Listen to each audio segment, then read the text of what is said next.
أبطال الصف الرابع الابتدائي هناخد النهاردة مراجعة علوم بنك الأسئلة. مراجعة مفيدة جدا شاملة لما المنهج. يلا نبتدي على طول. ولو ما اشتركتوش مش هفكركم تشتركوا من العلامة الحمراء اللي جنب اسم القناة. وطبعا لو عجبكم الفيديو ممكن تعملوا لايك بعد ما تخلصوه، وما تنسوش تشيروه لكل أصحابكم. نبتدي بالسؤال الأول. الخصائص التي تساعد الكائنات الحية في البقاء على قيد الحياة والتكاثر في النظام البيئي الذي تعيش فيه تعرف بيه. أنا جايبة لكم الأسئلة بالإجابة على طول يا ولاد عشان اختصار للوقت. تعرف بيه طبعا طرق التكيف. رقم 2، يدور النحل الكشاف حول نفسه في نمط على شكل رقم إي ليخبر باقي النحل بمكان الغذاء، طبعا على رقم إي أو 8. 3، السيارات المتوقفة على جانب الطريق تؤثر عليها قوة إي، طبعا قوة متزنة. المصباح اليدوي الذي يعمل بالبطارية عند تشغيله بينتج طاقة إيه؟ طبعا طاقة ضوئية وطاقة حرارية. ماذا يحدث للكائنات الحية التي لا تتوافر لديها الطرق التي تساعدها في التكيف في ظروف الحياة؟ طبعا تنقرض. 6، أي مما يأتي لا يتكون له ظل عند سقوط الضوء عليه؟ طبعا الزجاج الشفاف. رقم 7، ناتج قسمة المسافة المقطوعة من الزمن على الزمن يساوي. قلت سؤال تاني. ناتج قسمة المسافة المقطوعة على الزمن يساوي، طبعا مش الطاقة ومش القوة، بتساوي السرعة. القدرة على بذل شغل هي إيه اللي يخليك تقدر تبذل شغل؟ هي الطاقة. رفع الإبهام إلى أعلى أو خفضه إلى أسفل نوع من أنواع الشفرات، علامات يعني زي شفرات. تقاس المسافة بوحدة مسافة، يعني مساحة أو يعني حاجة تقدر تقيسيها، كيلومتر.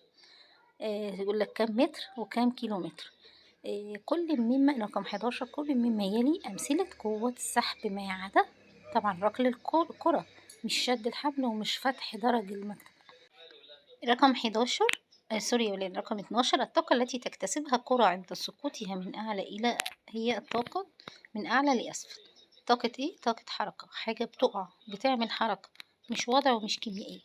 رقم 13، من الأجسام المعتمة، الأجسام اللي ما بتطلعش نور، مش الزجاج ومش الهواء، لكن هتكون الكربون. طب ناخد الصفحة اللي بعد كده. رقم 14، تستخدم الخفافيش نقط كوسيلة للتواصل فيما بينهم، طبعا الصوت. 15، أثناء الزفير يخرج من الرئة غاز ثاني أكسيد الكربون. رقم 16، القوة التي تسحب الأشياء إلى أسفل هي قوة الجاذبية. رقم 17، أثناء لعب شد الحبل، إذا سحب كل فريق الحبل بقوة متساوية فإن القوة تكون طبعا متزنة، مادام قوة متساوية محدش منهم هيشد أكتر. رقم 18، يمكن تحديد مدى ارتفاع صوت القطارات عن طريق درجة الصوت، كل ما الصوت عالي يبقى القطار قرب. رقم 19، يوجد البساط الشفاف في كل مما يلي ما عدا طبعا الإنسان. 20، من المواد العاكسة للضوء طبعا المراية. 21، الحبل الشوكي عضو مهم في الجهاز طبعا العصبي، وبيبقى موجود في خلف الرقبة يا ولاد، يعني بطول العمود الفقري. رقم 22، يرتفع الحجاب الحاجز لأعلى أثناء عملية الزفير، وده بيبقى موجود أعلى البطن يا ولاد، الحجاب الحاجز يعني ما بين البطن والصدر كده. رقم 23، المستقبلات الحسية ترسل رسالة من أعضاء الحس إلى المخ. 24، عندما يحجب الضوء بواسطة جسم معتم يتكون ظل. رقم 25، القدرة على لف الرأس في جميع الاتجاهات تتميز بها طبعا هو حيوان البومة. 26، جذور نبات النخيل تساعد على طبعا بتساعد على الصمود أمام الرياح والوصول إلى المياه الجوفية لأن جذوره قوية جدا. 27، الحيوانات يمكن أن تتواصل فيما بينها من خلال الصوت والضوء. 28، تعتبر الطاقة الكيميائية المختزنة داخل البطارية صورة من صور طاقة الوضع. تصنع الوسادة الهوائية طبعا مش من الكرتون ومش من القماش، تصنع من النايلون يا ولاد، دي مادة أو حاجة زي القماش بس نوع معين اسمها النايلون، فعشان كده بتبقى سهلة، مش محشية حاجات كتير، وبتبقى غالبا الوسادة الهوائية موجودة في العربيات لما بيحصل اكسيدنت كده أو صدمة، بتفتح الهواء وبتحتقي الإنسان من الصدمات. ناخد اللي بعده. رقم 30، عندما تقف حرباء النمر على أوراق الشجر فإن لون خراشفها أو حراشفها يعني جسمها يتغير إلى طبعا اللون الأخضر لون الشجر. رقم 31 جميع الكائنات الحية التالية لديها بساط شفاف ما عدا طبعا الثعبان. رقم 32 عندما يكون الجسم في حالة حركة فإنه يغير من موضعه، لأنه بيتغير من مكان لمكان. 33 سرعة السيارة التي تقطع 200 متر في ثانيتين هي طبعا 100 متر في الثانية. رقم 34 فراء ثعلب الفتك أو الفنك يحميه من الطقس الحار. رقم 35 التكيف هو خاصية تمتلكها الكائنات الحية للبقاء. 36 القراءة والكتابة من الوسائل الشائعة للتواصل بين البشر. رقم 37 عندما تقوم بتحريك شيء ما تجاهك فإن هذا يمثل قوة سحب، انت بتشده ناحيتك. رقم 38 عندما يتحرك الجسم للأمام فإنه يتغير الحادث أو يغير الحادث يكون في موضع الجسم. رقم 39 اللغات المختلفة تعتبر من الشفرات. 40 إذا قطعت عدة أجسام مسافات متساوية في أزمنة نقط فإن هذه الأجسام تتحرك بسرعة مختلفة، طبعا في أزمنة مختلفة. رقم 41 القوة التي تعمل على تقليل سرعة الأجسام أو تبطئ منها هي الاحتكاك. 41 التلوث يدمر الرئتين ويسبب العديد من الأمراض. رقم 42 السرعة التي يقطعها جسم متحرك هي المسافة على الزمن. 43 أنبوب به عضلات يساعد على دفع الطعام إلى المعدة يسمى طبعا المريء. رقم 44 ترسل العين رسائل إلى إيه عشان عن طريق الأعصاب. إيه اللي بترسله العين عن طريق الأعصاب؟ بترسل إيه؟ بترسل للمخ إشارات عن طريق الأعصاب، فالمخ بيدرك إيه هو الحاجة اللي شافها. ناخد مجموعة الأسئلة اللي بعد كده.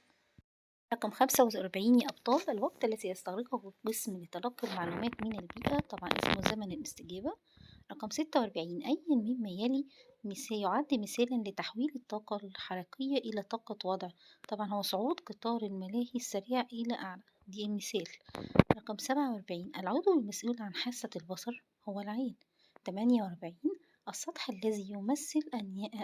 الذي يمكن أن يعكس الضوء بشكل منتظم هو سطح ناعم ولامع. رقم 49 تستخلص الأسماك الأكسجين عن طريق أحد التكيفات التركيبية وهي الخياشيم اللي بتبقى اللي هي زي الودان عندنا يا ولاد، بتبقى ورا العين على طول عند السمك. رقم 50 من التكيفات التي تساعد الحيوان على حماية نفسه من الأعداء طبعا هي التخفي زي الحرباية. 51 بيقول وجود الدهون تحت جسم الحيوان تساعده للتدفئة يعتبر تكيف تركيبي. رقم 52 بيقول إذا قطع محمود بدراجته مسافة 10 كيلو متر في ساعتين فإنه يتحرك بسرعة مقدارها طبعا مش هتكون 10 كيلو متر نفس الحاجة ولا 7، هتكون 5 كيلو متر في الساعة. ممكن نبقى نعملها بإيدينا يا ولاد بس أنا مش عايزة أطول عليكم. رقم 53 تستخدم الحيتان الحباء الغناء من أجل طبعا من أجل التزاوج والتغذية. رقم 54 الحصان أسرع من الإنسان لأنه يقطع مسافة أكبر في نفس الزمن. رقم 55 بيقول يحول قرن الغاز الطاقة نقط المختزنة في الطاقة الطبيعي أو في الغاز الطبيعي إلى طاقة للطهي طبعا الكيميائية. رقم 56 بيقول ما هي خاصية الضوء التي تساعد على رؤية نفسك في المرآة طبعا الانعكاس. 57 يقوم الجهاز العصبي بمساعدتنا على ترجمة الرسائل التي تأتي من محيطنا كالروائح والأصوات طبعا الجهاز العصبي. الأسئلة اللي بعد كده برضو اكمل معانا وما تنسوش يا ولاد اللي معملش اشتراك ينزل يعمل، ولما يعجبكم الفيديو اعملوا لايك وشيروه لاصحابكم. رقم 56 بيقول ما هي خاصية الضوء التي تساعد على رؤية نفسك في المرآة طبعا هي الانعكاس. 57 يقوم الجهاز بمساعدتنا على ترجمة الرسالة، دي خدناها يا ولاد العصبي. 58 كل مما يأتي يعتبر مصدر للضوء طبعا هي العين، تحتاج الأجسام إلى قوة لتحريكها وتتمثل هذه القوة في طبعا الدفع والسحب. رقم 60 عندما تحدد مذاق حلو أو مر فإنك قد قمت باستخدام طبعا اللسان في الفم. رقم 61 حيوان يستطيع الهروب من أعدائه بفضل طول أقدامه الخلفية طبعا يولد ده حيوان اليربوع. رقم 62 جلد الإنسان عضو مهم في الجهاز العصبي. رقم 63 تعمل اللسان والأسنان على مذاق أو مزج الطعام داخل الفم. رقم 64 عندما ينعكس الضوء على سطح على سطح ما في الاتجاهات المختلفة فإن هذا السطح يكون خشن. رقم 65 تتأثر طاقة الحركة طبعا بالكتلة وبالسرعة.